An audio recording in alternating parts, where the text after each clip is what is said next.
আসসালামু আলাইকুম সুপ্রিয় শিক্ষার্থী, তোমাদের জন্য নিয়ে এসেছি আমি বায়োলজি ক্লাস শ্রেণী নবম এবং দশম শ্রেণী। এখানে ব্যাঙের 10 জোড়া করটিক স্নায়ু নামটা কিভাবে তোমরা শিখবে। ব্যাঙের 10 জোড়া করটিক স্নায়ু নামটা তোমরা কিভাবে শিখবে, এটার একটা কৌশল বা টেকনিক আমি শিখিয়ে দিচ্ছি। এটা একটা সূত্র আছে, এটা কি আছে?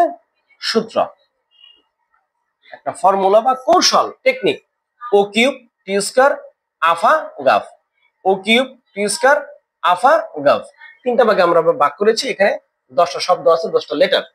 এখন আমরা দেখেন এখানে এই ও কিউব মানে তিনটা ও, টি স্কয়ার মানে হচ্ছে দুইটা টি, এবং আফা গাফ আ ফা, আ ফা এ এফ এ এবং গাফ জি ভি। তাহলে 10 জোড়া অর্থাৎ কি স্নায়ুর নাম, করটিক স্নায়ুর নাম এখানে লেখা আছে।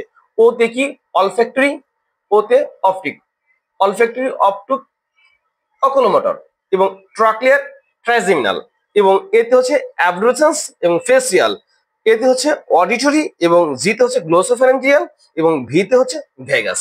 অর্থ লোকে ব্যাঙের এই 10 জোড়া করটিক স্নায়ুর নামটা আসলে আমরা মুখস্থ রাখা অনেক জটিল, অনেক কঠিন। কিন্তু আমরা যদি এই সূত্রটা প্রয়োগ করি টেকনিক, তাহলে কি ও কিউব টি স্কয়ার আফা গাফ, ও কিউব টি স্কয়ার আফা গাফ। ও কিউব থেকে অলফ্যাক্টরি অপটিক অকুলোমোটর, ট্রাকিয়ার ট্রাইজেমিনাল, এবং অ্যাবডুসেন্স।